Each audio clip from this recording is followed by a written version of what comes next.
Ennen gleissausta ajattelin, että maistetaan näitä pullia. Ja voin sanoa, tämä juusto, kun tämä juusto on tästä sulanut ja se yhdistyy tuohon lihaliemeen, mitä näistä tulee tuolla uunissa, vaikka näitä ei ole glaseerattu ja näissä ei ole pintoja, niin ette ole kovin montaa kertaa eläessä niin näin hyviä pullia maistanut, Herra Jumala.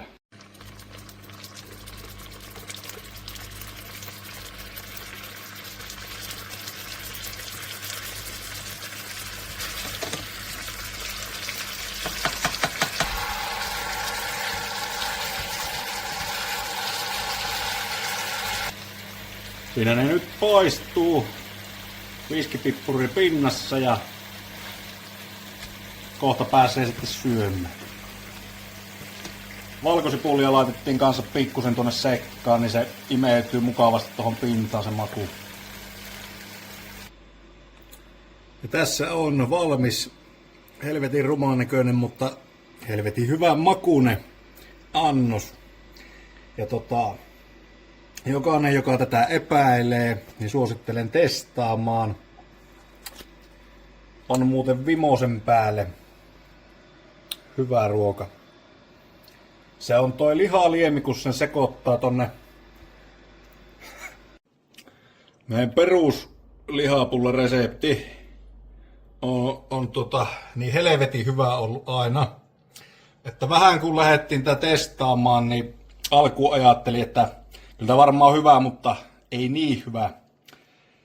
En varmaan kyllä jatkossa ilman viskipippurisoussia tee ihan helvetin hyvää. Tämä cheddari kyllä semmonen, että kannattaa koittaa. Oli tosi iso yllätys ensimmäistä kertaa itse ruoanlaitossa maistoi. Erittäin hyvä. Maistuu läpi tuolta, vaikka on muuten vähän raskas ruoka. Kyllä tästä siitä voi jokainen omaa makkuu pikkusen hieno säätää, että tässä vähän oijottiin siinä mielessä, että oli valmis muussia ja muuta, että siihen jos jokainen itse haluaa pikkusen jotain lisätä, niin voi lisätä, mutta tämmöisenäänkin on laiskalle miehelle helvetin hyvä. Se on tuo lihaliemi, kun sen sekoittaa tuohon jauhelihamassaa tuon viskipippurin kanssa.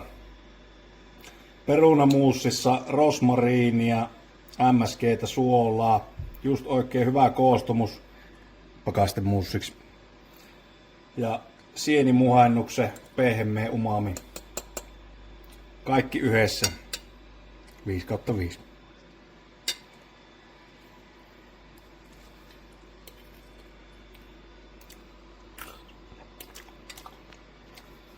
Ohoho.